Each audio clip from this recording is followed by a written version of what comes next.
On the afternoon of October 17th, 1814, a woman named Anne Saville was sitting in a basement room in one of the poorest corners of London, attending a wake. A child had died, a 2-year-old, and the family and neighbors had gathered, as you do, to mourn. They could not have known that within the hour the wake would need a great deal more room, because most of the people in it would be dead, and that the thing that killed them would be beer. To explain how a city kills a room full of grieving people with beer, we need to talk about the beer itself, and about a building you would not believe was legal. This was the Horseshoe Brewery on the corner of Tottenham Court Road and Oxford Street, right at the edge of a slum called St. Giles. St. Giles was one of the most crowded, desperate neighborhoods in London. Families packed several to a room in crumbling tenements, basements rented out as homes, because that was all anyone could afford. And looming over all of it was the brewery, which made porter.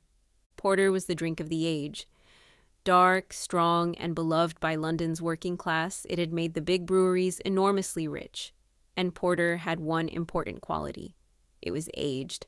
To make it properly, you stored it for months in absolutely colossal wooden vats. And the brewing industry, being an industry, had spent decades locked in a peculiar competition to build the biggest vat anyone had ever seen. These things were not barrels. They were buildings. The vats at the Horseshoe Brewery stood over 20 feet tall, big enough that on completion, one rival brewery had reportedly held a formal dinner for 100 people inside the tank. They were bound together with massive iron hoops, some weighing hundreds of pounds each, and they held a quantity of liquid that is genuinely hard to picture. The largest held the equivalent of more than 3,000 barrels of beer. Now hold that image.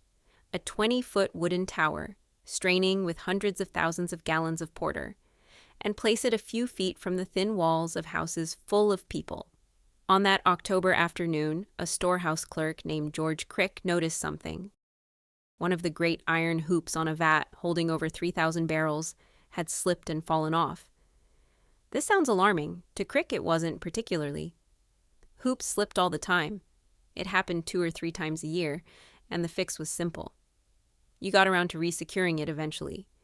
He mentioned it to a colleague, was told it could wait, and wrote a note to a superior to have it dealt with. Then he went back to work, a few feet from a structural failure that was already underway. About an hour later, the vat exploded. The sheer force of the porter bursting out blew the failing vat apart, and the energy of that ruptured a second vat standing nearby, and possibly more besides. In a single moment, the brewery released somewhere around 320,000 gallons of beer all at once. Not a leak, not a spill. A wave. A genuine tide of porter, 15 feet high by some accounts, surged out of the brewery with enough force to tear the back wall, clean off the building, and fling its bricks across the street. This is the part people laugh at and then stop laughing at very quickly, because there is a real difference between some beer and a 15-foot wall of beer moving at speed. Water weighs a great deal. A wave of liquid that tall doesn't get you wet. It knocks down houses. And the houses it hit were the worst-built, most overcrowded homes in the city, packed with families, their basements at the exact level the flood was traveling. The wave smashed into the tenements of St. Giles. It demolished 2 houses outright. It flooded the basements where whole families lived. Walls collapsed. People were swept off their feet, slammed against rubble, buried under debris, or simply drowned in their own homes in a rising tide of porter, in the dark, with no warning and no idea what was even happening. Back in that basement wake, the mourners never had a chance. The flood poured in, and the room filled. Anne Saville, who had come to grieve one child, was among the dead. So were several others at the gathering, including, by the accounts of the time, the grieving mother's other young children. A 4-year-old girl named Hannah Bannister, a teenage servant, a mother and her 3-year-old. The youngest victim was an infant. The flood did not distinguish between the wake for the dead and the living who'd come to mourn them.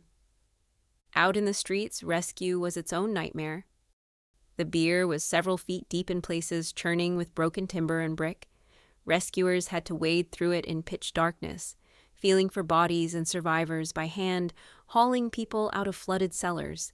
And here the story takes the turn that says something uncomfortable about the neighborhood. Word spread that there was free beer in the streets, rivers of it. And some locals, in a place where people genuinely went hungry, reportedly came out with pots and pans to scoop it up or simply got down and drank. You can judge that if you like, but it's worth remembering these were some of the poorest people in the richest city on earth, and the river running past their door was, for once, free. When the porter finally drained away, 8 people were dead. All of them women and children. All of them from St. Giles. Not one of them had any connection to the brewery beyond the bad luck of living next to it.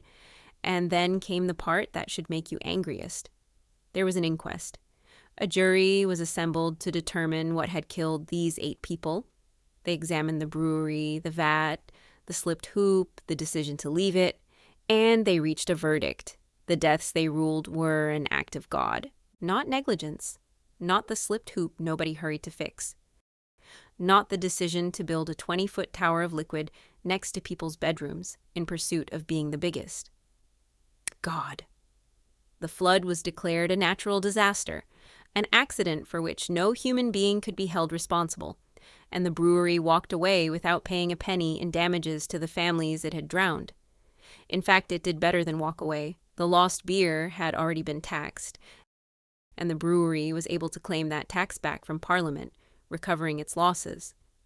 So the company that flooded a slum and killed 8 people not only paid no compensation, it got a refund. The families got nothing. The grieving mother who'd buried a 2-year-old buried the rest of her children too, and the law's official position was that no one was to blame. The Horseshoe Brewery kept making porter. The great vats stayed in fashion for a while longer, though the disaster slowly helped push the industry away from those absurd wooden monsters towards smaller, safer tanks. The brewery itself was finally demolished in 1922.